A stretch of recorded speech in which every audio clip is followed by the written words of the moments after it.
Marseille, à quelques kilomètres du Vieux-Port. Cette résidence étudiante abrite près de 300 petits appartements et studios. La plupart des propriétaires les ont achetés pour faire un investissement locatif. Mais en quelques années, la résidence a changé de visage. Insécurité, insalubrité, vandalisme, dans les couloirs, on se bat même à coups de machette. Vivre ici est devenu un cauchemar, à commencer par les espaces verts, une déchetterie à ciel ouvert. Il y en a partout. Partout. Regarde, qu'est-ce que vous trouvez là? Des culottes, oui monsieur. C'est des bouchons de cocaïne. Tous les matins, l'agent d'entretien tente de faire place nette, en vain. Si, les gens, ils jettent les remèdes. Et moi, je ramasse. Les habits, les matelas, il y a de tout ici. J'en ai marre de les ramasser ici. Je fais aujourd'hui, le lendemain, après dans 2 jours, le même. C'est incroyable. Les gens, je ne sais pas comment ça, je sais pas. Ils sont dégueulasses. Ils sont dégueulasses. Une situation insupportable pour le voisinage. Alors, un propriétaire a pris les choses en main. Ah, il y en avait encore beaucoup là? Et là, tu as déjà fait tout l'extérieur? L'extérieur, tout aussi. Jean-Michel a créé il y a quelques mois une association des copropriétaires. L'objectif, refaire de cet immeuble un lieu de vie agréable. Mais la tâche est titanesque. Quand on a repris en main un peu la résidence, il y avait des ordures, et c'est vraiment des ordures, c'est-à-dire c'est pas que des meubles, c'est des meubles, des matelas, des couches, des serviettes hygiéniques, des frigos, de la bouffe, vraiment de tout.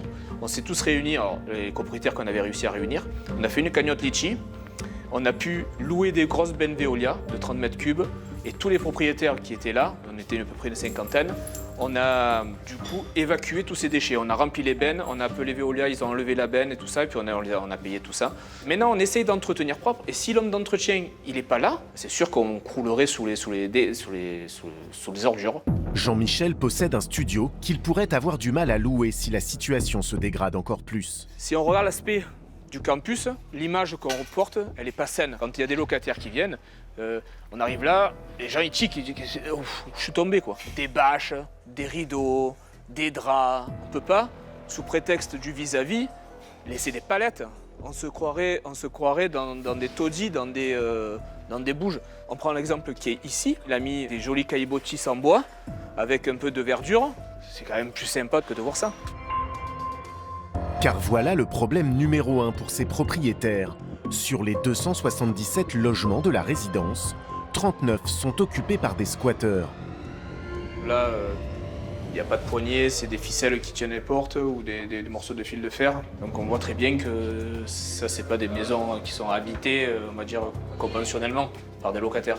Ben là, ils ont tordu, ils sont rentrés, puis ils ont changé le barillet. Ils se sont accaparés l'appartement, tout simplement. Ça, c'est un fléau pour le voisinage. Ici, le squat est même devenu un véritable business très bien organisé. Des marchands de sommeil se sont appropriés le loyer des propriétaires officiels. Il y a du monnayage de lieux pour dormir et tout ça, ou alors ils s'empilent, c'est des droits d'entrée, donc c'est, je sais pas, 400 € pour 300 € pour rentrer dans un studio. Ils sont 4-5, mais du coup la personne se fait 1500 balles. Nickel, sans payer de charge, ils ont l'eau, ils ont l'électricité, ils ont le balcon, ils sont tranquilles quoi. Ils ont l'entrée facile. Pourquoi j'irais dormir sous un pont alors que je peux dormir dans un petit studio de 18 mètres carrés et balcon? Quand un appartement est squatté, c'est une catastrophe financière. Certains propriétaires sont aujourd'hui ruinés. Ils perçoivent plus de loyer, donc ils n'ont plus d'argent. Et au bout d'un an, un an de loyer pas perçu, un an de charges qu'on doit, les gens ils baissent les bras, ils disent je sais plus, je vais vendre, mais personne ne vend, puisque du coup comme il y a eu une déclinaison de la copropriété, les billets ils ont baissé, ils coûtaient 50 000 € quand ils les ont achetés il y a 15 ans, et maintenant normalement ça devrait coûter plus cher. Aujourd'hui un bien au campus ça vaut 15-20 000 € quoi. Jean-Michel ne compte pas baisser les bras. À la moindre occasion, lui et les autres propriétaires font tout pour récupérer leurs biens et le rendre impénétrable. Ah ouais, c'est là qu'ils ont tout cassé. Chaud. Et justement, ce matin, un propriétaire a découvert que son studio a été vidé dans la nuit. C'est un appartement qui a été squatté parce qu'un locataire est parti. Et il a été squatté, ça fait on va dire, quelques mois. Et là, le squatteur, hier soir, sensiblement, il y a eu une descente de personnes. Certainement qui voulaient récupérer l'appartement pour le resquatter. Et ils ont viré les squatteurs qu'il y avait dedans, ils ont viré toutes les affaires. Maintenant, c'est une course contre la montre qui commence. Il ne faut surtout pas laisser la porte d'entrée dans cet état, car en quelques heures, le logement peut être squatté à nouveau. Bon, c'est une porte en bois, donc ça on va l'enlever. Ça on va l'enlever. Alors j'en ai pas d'autres, c'est pour ça qu'on va mettre la grosse serrure à la place en fait. C'est elle qui va servir de gâche et de fermeture 5 points. Ah, ok. Vous êtes des propriétaires ou des spécialistes de portes blindées au final? Non, on est des propriétaires dégourdis, de plus en plus dégourdis. Et Spécialise les portes blindées. et ouais, la spécialisation elle vient parce que d'expérience au campus quoi. C'est plein de blattes en plus, c'est dégueulasse. Le propriétaire ne peut que constater l'état déplorable de son appartement. Nourriture avariée, toilettes bouchées, ce propriétaire est malheureusement habitué. Son appartement est régulièrement squatté. Plus rien du tout ne vous défait quoi. Non. Bon, encore si le chauffe-eau il marche, ça sera déjà bien. Et là c'est du nettoyage, tout ça. Faut tout nettoyer. Faut tout faire nettoyer. Voilà, l'électricité marche, le compteur n'est pas brûlé, déjà c'est bien. Commence une mission commando. Il faut sécuriser l'appartement le plus rapidement possible. Et en plus, j'ai même trouvé un propriétaire qui va nous filer la main encore. Tu vois. Bonne petite serrure. Donc là, c'est rentré dans le sol, en bas.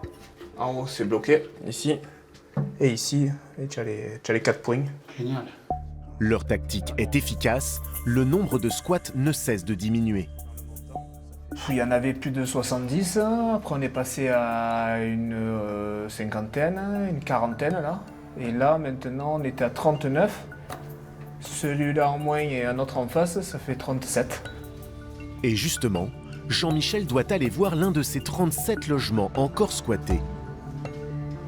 Un appartement au 2e étage pour voir les personnes qui sont dedans, pour leur dire que la propriétaire veut récupérer son appartement et que ça serait peut-être judicieux qu'ils déménagent avant qu'il y ait toute la procédure avec la descente de police, les expulsions et tout ça.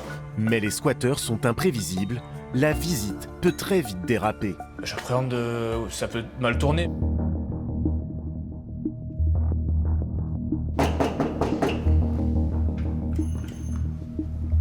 À l'intérieur, un jeune homme.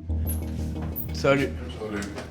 Dis-moi, je viens de te voir parce que la propriétaire Oui. de l'appartement, elle veut récupérer son appartement.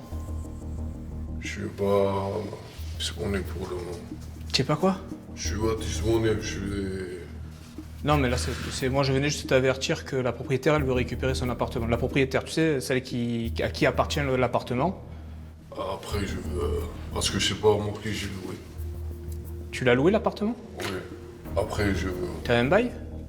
C'est mon collègue qui l'a. Normalement, il faut payer un loyer, avoir un bail et tout ça. Il joue les naïfs, ne comprenant pas ce que Jean-Michel lui reproche. Lui, il paye. Mais il paye à qui? Ah, je sais pas. Ah, c'est pas un propriétaire.